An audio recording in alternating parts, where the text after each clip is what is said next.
नमस्ते बच्चों। मैं Vikas Dungarwal government PG college Pratapgarh से। आज अपन बात करेंगे भूपटल पर परिवर्तन लाने वाले बल।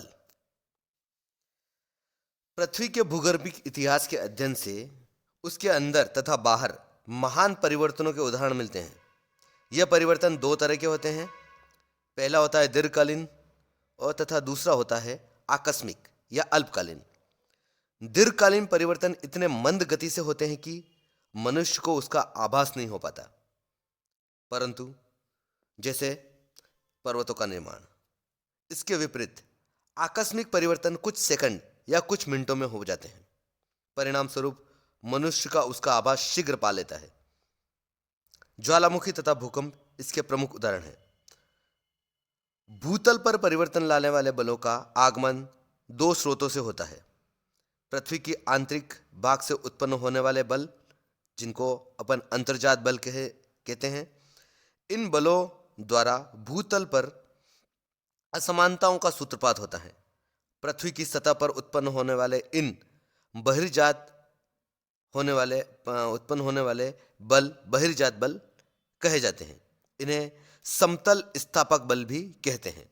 ये बल पृथ्वी के अंतर्जात बलों द्वारा भूतल पर उत्पन्न विषमताओं को दूर करने में सतत प्रयत्नशील रहते हैं। सबसे पहले बात करेंगे हम अंतर्जात बल। पृथ्वी के आंतरिक भाग से उठने वाले बल को अंतर्जात बल कहा जाता है। इस बल से पृथ्वी में दो तरह के संचलन उत्पन्न होते हैं, क्षैतिज संचलन तथा दूसरा है लंबवत संचलन। इन संचलनों द्वारा भूतल पर अनेक विषमताओं का सूत्रपात होता है, जिस कारण भूतल पर तरह तरह के उच्चावचों का निर्माण एवं विकास होता है। पर्वत, पठार, मैदान, भ्रंश आदि। भूकंप तथा ज्वालामुखी की क्रियाएं भी अंतर्जात बल का ही परिचय का है। इन्हें आकस्मिक अंतर्जात बल के नाम से जाना जाता है। अंतर्जात बलों के उत्पन्न होने की क्रिया तथा कारणों के विषय में हमें कम जानकारी प्राप्त है, क्योंकि इनका संबंध भूगर्भ से है। सामान्य रूप में अंतर्जात बलों की उत्पत्ति के संभावित कारणों में पृथ्वी के आंतरिक भाग में तापीय विषमता तथा शैलों का सिकुड़ना तथा फैलना ही सत्य के अधिक करीब लगता है। शैलों में सिकुड़न तथा सिकुड़न प्राय भूगर्भ में तापीय अंतर के कारण ही होता है। इस तरह तापीय अंतर के कारण चट्टानों में फैलाव तथा संकुचन के कारण उनमें स्थानांतरण तथा समायोजन कभी कभी इतनी तीव्र गति से होता है कि पृथ्वी के अंदर गतियां उत्पन्न हो जाती हैं। तीव्रता के आधार पर अंतर्जात बलों को दो भागों में विभाजित किया जाता है। पहला है आकस्मिक संचलन और दूसरा है पटल विरूपणी संचलन। अब अपन बात करेंगे आकस्मिक संचलन, सडन मूवमेंट्स। आकस्मिक अंतर्जात बलों द्वारा उत्पन्न संचलन को इसके अंतर्गत रखा जाता है। इससे उत्पन्न घटनाएं आकस्मिक होती हैं तथा अचानक ही इसके द्वारा भूतल के ऊपर तथा नीचे विनाशकारी परिवर्तन हो जाते हैं। आकस्मिक संचलन के प्रमुख कारण भूकंप तथा ज्वालामुखी क्रियाएं हैं। ज्वालामुखी के विस्फोटक द्वारा अचानक क्रांतिकारी परिवर्तन हो जाते हैं।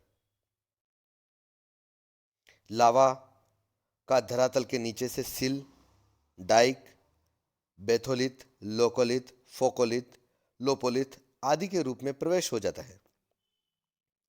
धरातल के ऊपर लावा के प्रवाह के कारण लावा पठार, लावा मैदान, विभिन्न प्रकार के शंकुओं आदि का निर्माण होता है। भूकंप के कारण कुछ क्षणों के लिए ही अंदर ही भूतल पर झील, सागर आदि का निर्माण हो जाता है। अब है पटल विरूपणी संचलन। पटल विरूपणी संचलन के अंतर्गत पृथ्वी के आंतरिक भाग से उत्पन्न होने वाली लंबवत तथा क्षैतिज दोनों गतियों को सम्मिलित किया जाता है। पटल विरूपणी मंद गति से कार्य करते हैं तथा इनका प्रभाव हजारों वर्षों बाद परिलक्षित होता है तथा वृहदाकार स्थल रूपों का निर्माण होता है। क्षेत्रीय विस्तार की दृष्टि से इस संचलन को दो वर्गों में विभाजित किया जाता है, महादेशी संचलन तथा दूसरा है पर्वत निर्माणकारी संचलन। महादेशी संचलन, इसको इंग्लिश में इपीरियोर्गेनिक मूवमेंट कहा जाता है। इपीऑर्गेनिक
अब हम बात करेंगे पर्वतीय संचलन।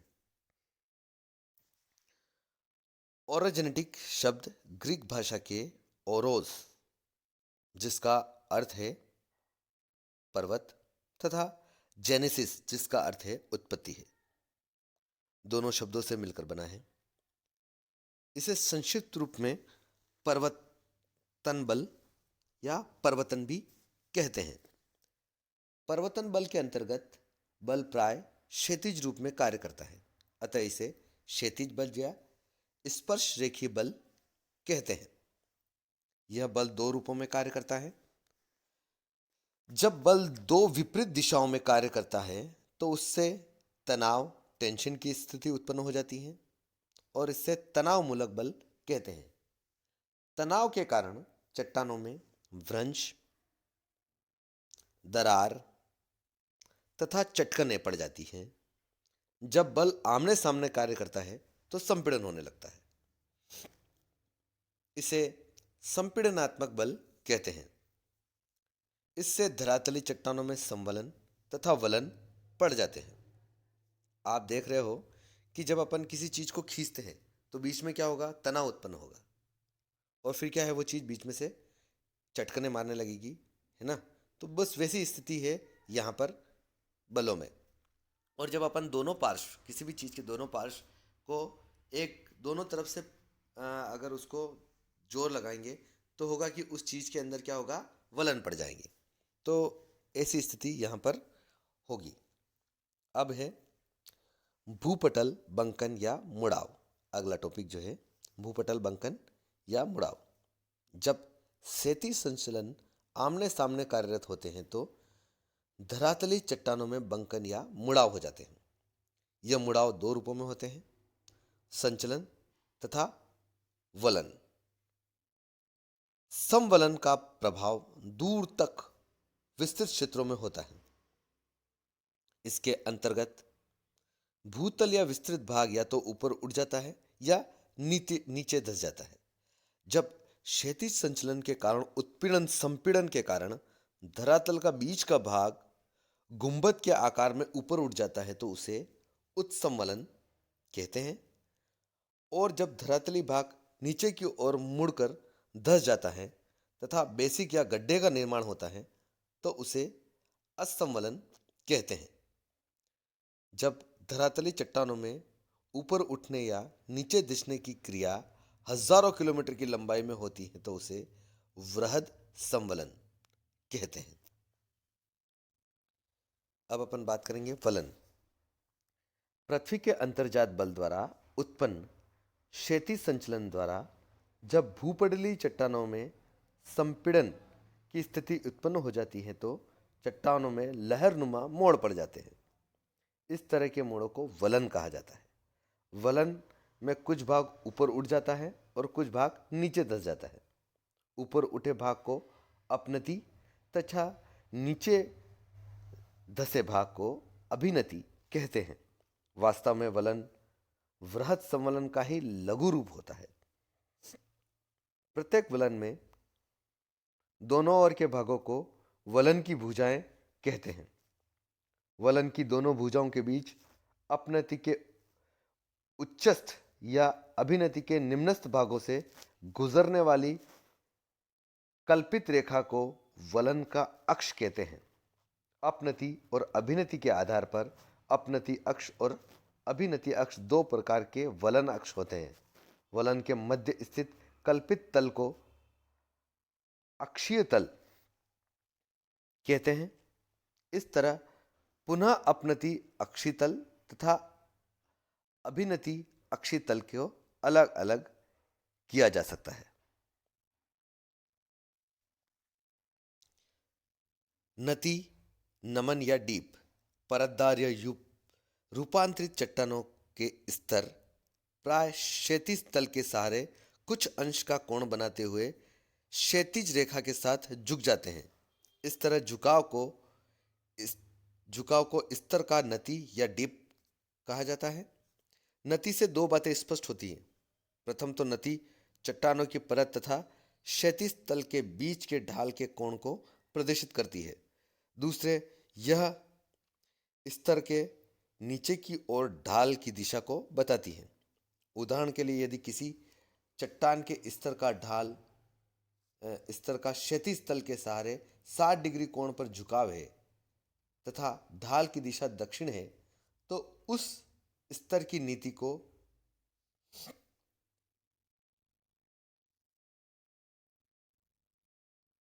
नति 60 डिग्री दक्षिण की ओर प्रदर्शित किया जाएगा। नति लंब, नति के साथ समकोण बनाने वाली रेखा को उस झुके हुए स्तर पर नति लंब कहते हैं। यह सदैव नति के साथ 90 डिग्री का कोण बनाता है।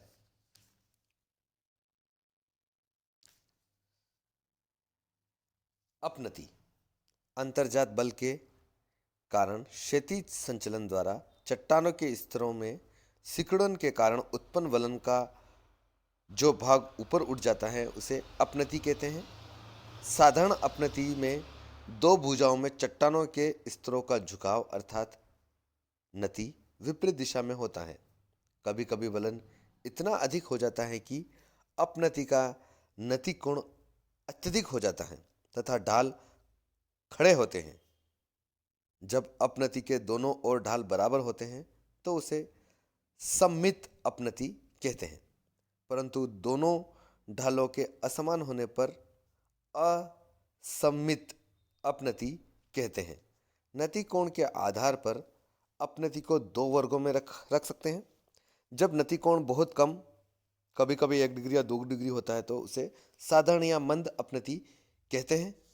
दूसरा, इसके विपरीत जब कोण अधिक होता है तो उसे तीव्र या खड़ी अपनति कहते हैं।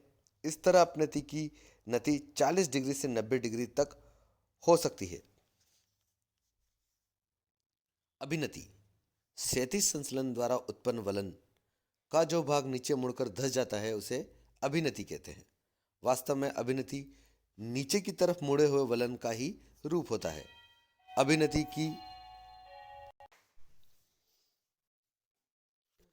अभिनति नति का एक दूसरी ओर झुकी हुई होती हैं और अभिनति के बीच में मिल जाती हैं। यदि मुड़ाव अधिक होता है तो अभिनति का आकार डोंगी नाव के सदृश होता है।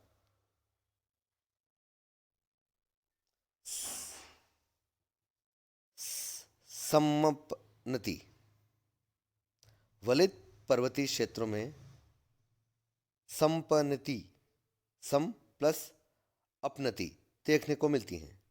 जब एक वृहद अपनति के अंतर्गत कई छोटी छोटी अपनतियों और अभिनतियां मिलती हैं तो उस आकृति को सम अपनति कहा जाता है। इस तरह की संरचना का निर्माण उस समय होता है जब क्षैतिज संचलन समान रूप से कार्यान्वित नहीं होता। फलस्वरूप विभिन्न स्थानों पर संपीड़न में विभिन्नता के कारण इस तरह की आकृति का निर्माण होता है। इस तरह के वलन को पंखा वलन भी कहते हैं। समभिनति। संभिनति